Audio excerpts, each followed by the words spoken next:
ito naman, tunghayan naman natin itong ganda ng isang park. Itong liwasang ASEAN. Sa lahat ng yan sa ASEAN TV.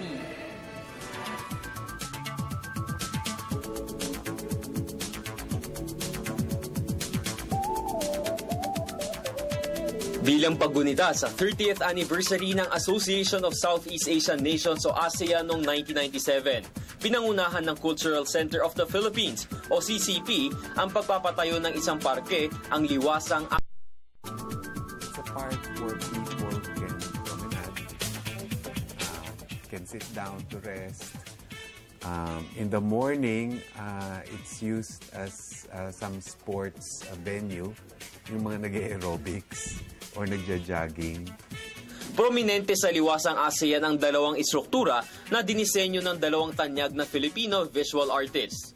Yung nasa bandang likod, katabi ng mga ASEAN flags, dinisenyo ni Ramon Orlina. Ramon Orlina is a well-known sculptor. He works with glass, principally glass, but he also dabbles in other materials. The sculpture symbolizes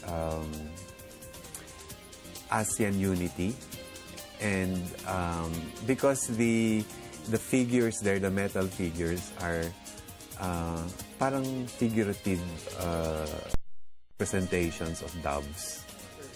So magkakaganyan sila, representing unity and peace in the region, ASEAN. No? The other one in front is the marker of the Liwasang ASEAN, parang ASEAN Garden. It contains naman the logo of ASEAN. No? It was done by another noted visual artist, Inti Pilapil.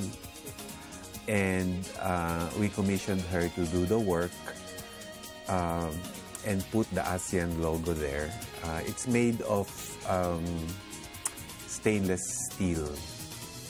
And the ASEAN logo is a round logo with 10 stalks of rice na bound representing the 10 ASEAN countries. At bilang bahagi ng ASEAN, makabuluhan para sa bansa ang liwasang ASEAN. It is a symbol that we are one with ASEAN. It's unfortunate that there are not many parks or visual representations of ASEAN here in the Philippines. So isa ito sa nagsisimbolo ng pakikiisa natin sa ASEAN. Una, bisitahin nyo naman ang liwasang ASEAN dito sa CCP Complex. No? Bukas ito sa lahat. At tulungan nyo kaming panatiliin ang kagandahan nito at kalinisan. At sumama na rin kayo sa pag-celebrate namin ng ASEAN anniversary on August 8 this year. Pakikiisa na rin sa Association of Southeast Asian Nations. Ang liwasang ASEAN na matatagpuan sa tagiliran ng CCP ay tanda lang ng ating pagpapakita ng pamumuno ng ASEAN sa larangan ng sining at kultura.